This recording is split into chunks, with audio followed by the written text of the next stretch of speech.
Ciao a tutti gli amici di Groove Portal, siamo oggi qua ai Magazzini Merula con Gavin Harrison.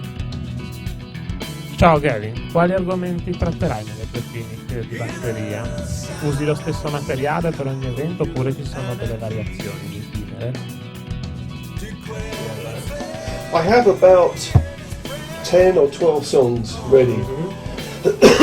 But, you know, I can demonstrate some pieces of the song, some technical issues.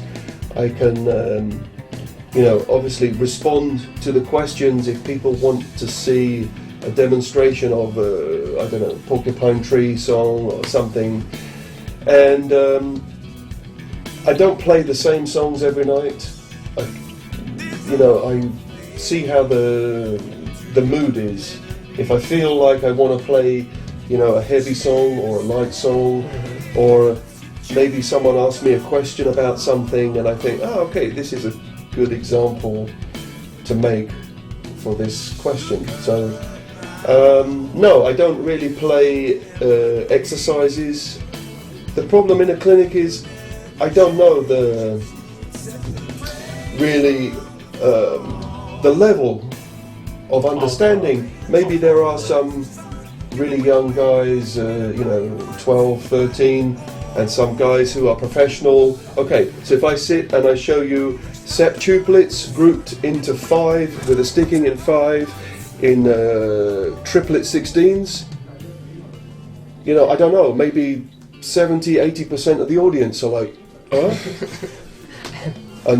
Or I say, okay, this is how I hold the stick, this is a paradiddle, boom, boom, boom, and many guys are like, oh.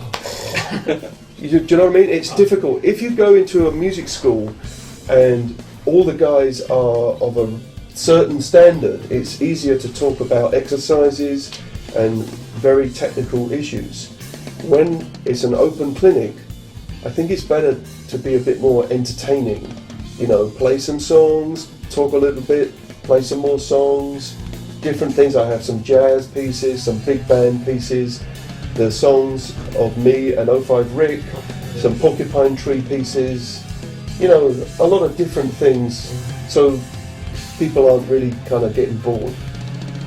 Musicalmente hai esperienze di vario tipo, formazioni in cui suoni stabilmente come Porcupine Tree o King Crimson, nelle quali subentra con i musicisti un legame più forte come l'amicizia, ma hai anche suonato e registrato per artisti sconosciuti in tutto il mondo che ti coinvolgono come session man. Puoi spiegarci le grosse differenze tra queste situazioni?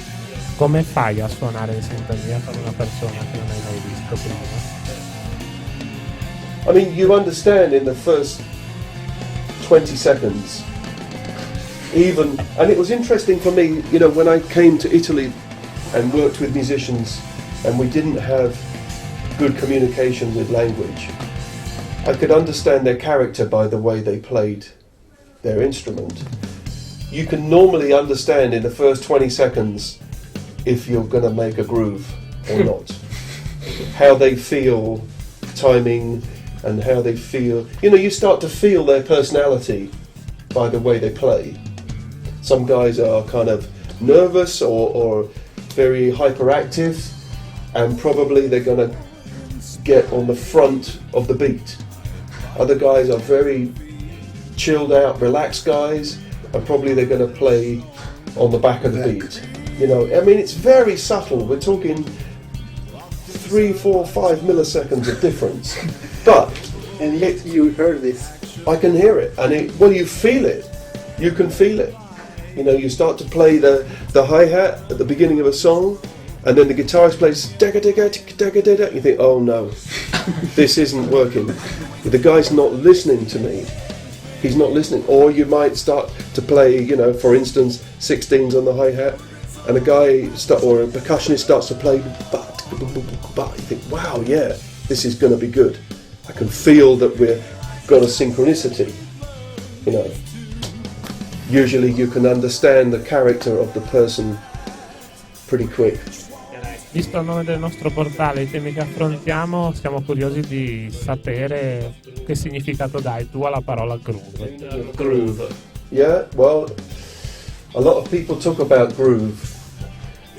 Really, a groove for me is a divine synchronicity with the other guys. Of course, I can play a groove on my own, but it's more special when you connect with another person, a bass player or a guitarist or many people.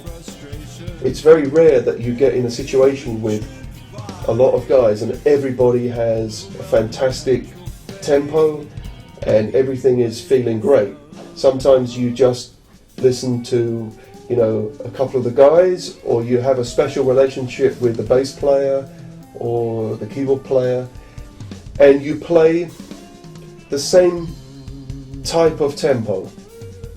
Okay, there is tempo. You can play in time like a machine, okay, but when you play with a certain attitude, it's a difficult concept, because I can't really say to you, okay, I play exactly like this or I play exactly like that.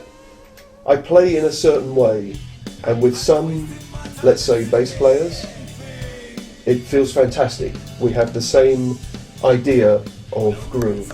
Sometimes I play with another bass player, very good bass player, but we don't play together. It's a question of personality, of how you feel with someone else. You know when it's grooving, you get a really nice feeling when things just feel very, very good. You know, some people ask me questions about what is playing in the pocket. You know what I mean? What is pocket? I've always understood that to mean when you play very, very slightly on the back of the beat. Mm-hmm. It makes it very comfortable and relaxed feeling. But if you read any forums on the internet, everybody has a different idea about groove and pocket and all these words, you know. I mean, some records are made with a machine and they sound fantastic, you know. What's the record? Wanna Be Starting Something by Michael Jackson. Or Bad, you know. These are with machines, but it's got a certain groove. It's an interesting groove. It's not a human groove, but it's interesting nonetheless. Sempre a proposito di groove, credi sia una prerogativa soltanto di alcuni stili musicali, come ad esempio il funk, il soul, e sacrificata in altri come metal, hard rock, oppure ogni genere può permettere di esprimere quanto ci hai appena spiegato, secondo te? Sure, I think you can make your groove, your DNA, you know, is there in everything. When you listen to Steve Gadd, okay, when he plays rock, when he plays funk, and when he plays swing, there is a certain feeling, you know, a certain relaxed path for his timing, which to me feels great. I think, you know, you can make a groove in any kind of music. It doesn't matter if it's death metal or country and western or swing or reggae, you know, it all has tempo, and you can make your statement with the tempo. You know, when you hear John Bonham, it feels like John Bonham. Not because of the sound specifically, but because of the way and the places that he puts the beat, like Jeff Porcaro. When you hear Jeff Porcaro from 25 years ago or 30 years ago, there is a certain feeling that he makes, which is his personality, I think. Yeah.